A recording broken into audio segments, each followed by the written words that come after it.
I'm Delegate Shank, Minority Whip of the House Republican Caucus. Welcome to this week's Minority Report. Hi, I'm Delegate Jeannie Haddaway-Riccio. I represent District 37B, which includes Talbot, Dorchester, Carolina, and Wycomico counties on the Eastern Shore, and I also serve as the Assistant Minority Whip in the House Republican Caucus. The Streamlined Sales and Use Tax Agreement bill, it's something that in this very bad economy, with the largest, on the tails of the largest tax increase in Maryland's history, would be a very, very bad idea for Maryland. What it basically does is taxes commerce over the internet. In these tough economic times, this is probably one of the last policies that we should be looking at. And what we always talk about here in Maryland is that all of our residents are in very close distance to other states, including Delaware, which obviously has much lower taxes than we do here in Maryland. So why are we considering an increase in taxes at a time like this? Just hypothetically speaking, if they got this influx of new revenue, would they be willing to then commensurately decrease the sales tax?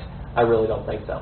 And you have a situation where a small or medium-sized business that's trying to grow and take advantage of the internet is now responsible for 50 potential different tax policies to keep track of. So it's really limiting to business as well. You know, say you have a $400 product and you want to try to sell it to somebody in another state, which is exactly what we need in these economic times of distress, is people doing this sort of thing. The compliance cost to the streamlined sales tax would have added, probably close to half of that price. And another thing about this piece of legislation that really has me as a committed supporter, a federalist, and a fan of the 10th Amendment, is that we would really lose control if this piece of legislation passes to a group of unelected bureaucrats in states that are far from our borders, who would then control the tax policy of the state of Maryland. Now, with some of the decisions the state of Maryland has done lately, that might not be a bad thing, but in this instance, we would be losing our sovereignty, basically. There's also going to be a national data collection center.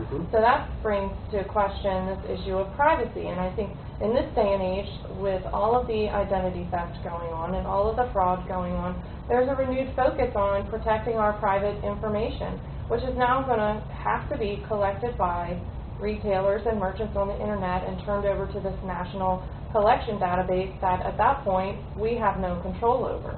Certainly hope that if you have an opportunity, you call your elected official. We know that we'll be leading the charge against this.